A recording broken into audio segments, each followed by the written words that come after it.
Salut, on se retrouve aujourd'hui pour une nouvelle vidéo. Aujourd'hui, je vais vous parler d'un objectif que j'ai pu essayer il y a quelques semaines. Alors, je ne l'ai plus avec moi, c'est un proche qui me l'a prêté durant 2 jours, et il s'agissait de ce Canon EF 100-400 mm.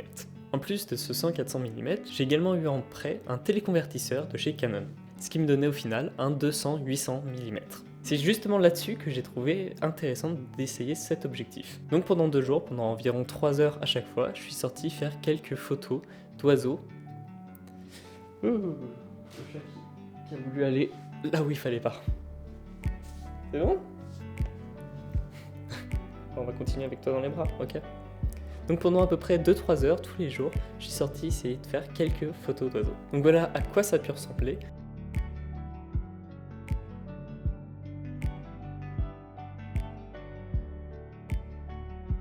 Au final, j'en ai retenu que 4-5 qui étaient vraiment belles. Et après, ça a été beaucoup d'images pour pas grand chose au final. Depuis l'époque des balades photos animalières, je n'avais pas refait de photographie animalière parce que je n'avais plus le matériel pour. Et c'est une expérience que j'ai vraiment adorée. Petit dessin ici.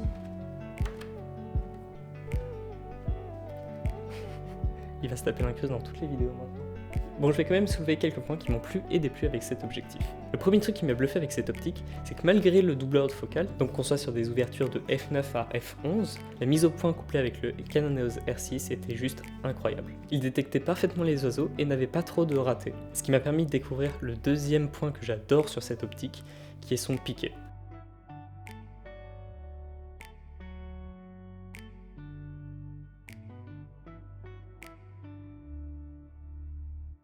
Alors je possède un 24-70 f2.8L de chez Canon, je possède également ce 35 mm 1.4 de chez Sigma.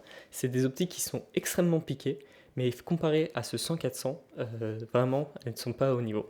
Ce 100-400 est l'optique peut-être la plus piquée que j'ai pu essayer à ce jour, du moins que j'ai pu vraiment utiliser dans des conditions réelles. Également un troisième point que j'ai énormément aimé sur cet objectif, c'est que couplé avec ce doubleur de focale, ça me donne un 800 mm, qui est vraiment une focale que je trouve incroyable. Alors c'était la première fois sur le terrain que je pouvais expérimenter des très longues focales. Jusqu'à l'heure, je m'étais arrêté sur du 300 mm sur un APS-C, ce qui me donnait un équivalent d'un 480 mm en plein format. Et là, de pouvoir passer cette barrière entre guillemets des 500 mm, j'ai vraiment redécouvert une façon de photographier les oiseaux. Genre on se pose à un endroit avec une branche qui est à peut-être 10 mètres de nous, et on a juste à attendre que les oiseaux reviennent dans la zone pour faire des photos qui sont vraiment incroyables. Ou alors juste tu sors de chez toi par exemple avec cette photo de mésange bleu. Je sortais de chez moi justement, j'allais me mettre sur mon spot et j'ai vu cette petite mésange juste posée en haut d'un arbre. Tu zoomes et directement tu l'as en plein cadre avec un piqué qui est juste incroyable et une longueur focale plutôt très satisfaisante justement. Un autre point qui m'a énormément surpris avec cette optique et qui est je trouve un de ses plus gros points forts, c'est sa stabilisation. Couplé avec le R6, j'ai shooté à 800 mm à main levée avec une ouverture qui était des fois à 1 millième à peine, et franchement sa stabilisation est juste incroyable.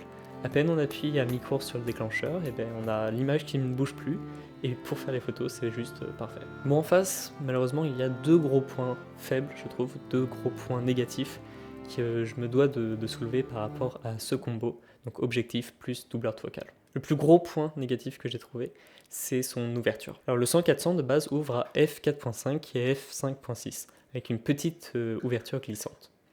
En soi, de 100 à 400 mm, ça va amplement et on a une optique qui est quand même assez lumineuse pour une longue focale. Cependant, une fois qu'on met un doubleur de focale, effectivement on passe d'un 100-400 mm à un 200-800 mm, ce qui est plutôt très intéressant, mais on va également multiplier par 2 son ouverture. Donc on va passer d'une optique qui ouvre à f4.5 jusqu'à f5.6 à une optique qui va ouvrir de f9 à f11. Et très clairement, à 200 mm à f9, je ne vois pas du tout l'intérêt. Donc on se retrouve avec un objet qui est assez gros, qu'on ne peut utiliser que, selon moi, à partir de 300 mm, donc équivalent 600 mm. Au final, j'ai juste utilisé la plage de 600 à 800 mm avec une ouverture constante à f11. Et c'est là où le deuxième point négatif de cet assemblage vient jouer, qui est le prix de ce combo. Le 100-400 est déjà un objet qui vaut assez cher, neuf, il coûte 2600 €, et couplé au téléconvertisseur, on arrive sur un ensemble à... Deuxième fois qu'il essaye d'aller rejoindre le matos. Et couplé avec le téléconvertisseur, on arrive avec un ensemble à plus de 3000 €. Et très clairement, 3000 € pour avoir un 600 f11 ou un 800 f11, je vois pas vraiment l'intérêt. Surtout que Canon a sorti avec sa monture RF un 600 mm et un 800 mm à ouverture constante f11, c'est-à-dire qu'on ne peut pas fermer le diaph ni l'ouvrir, c'est à f11, et une focale fixe de 600 et de 800 mm.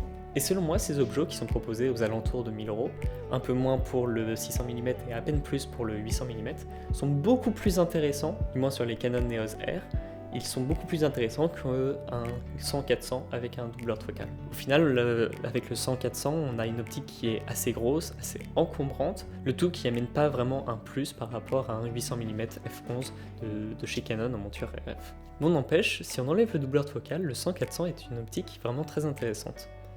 On a du coup ce zoom x4 que je trouve plutôt intéressant à utiliser sur des randonnées photos par exemple, où on veut voyager assez léger avec une très longue focale. Et le 100-400, comme le 24-70 et le 70-200, est une focale qu'on retrouve chez beaucoup de constructeurs. Canon a son 24-70, son 70-200 et son 100-400. C'est également le cas de Nikon et c'est également le cas de Sony. Même Sigma a dans sa gamme un 24-70, un 70-200 et un 100-400 en monture réflexe. Donc en fonction de votre boîtier, vous trouverez sans doute un 100-400 qui sera compatible. Et du coup, l'essai de cet objectif m'a donné envie d'investir à nouveau dans une longue focale pour pouvoir me remettre à la photographie animalière. Donc je m'intéresse à l'heure actuelle au 150-600 de chez Sigma et de chez Tamron, et également au 60-600 de chez Sigma, qui a ce zoom incroyable de x10, qui peut être justement très polyvalent. Donc je risque sans doute de réessayer des objectifs animaliers sur la chaîne. C'est une expérience que j'ai vraiment aimé refaire. Passer juste du temps avec le bruit des oiseaux autour de nous et au milieu d'un champ avec un coucher de soleil par exemple. Bon, sur ce, je vous remercie d'avoir regardé cette vidéo jusqu'au bout. N'hésitez pas à me dire ce que vous pensez de ce format, de ce concept, où je vous parle d'une optique que j'ai eue juste pendant 2-3 jours en test, où c'est vraiment en fait un ressenti plus qu'un test sur la longue durée. Sur ce, moi je vous dis à très bientôt pour une prochaine vidéo, une prochaine balade photo. Allez, ciao ciao.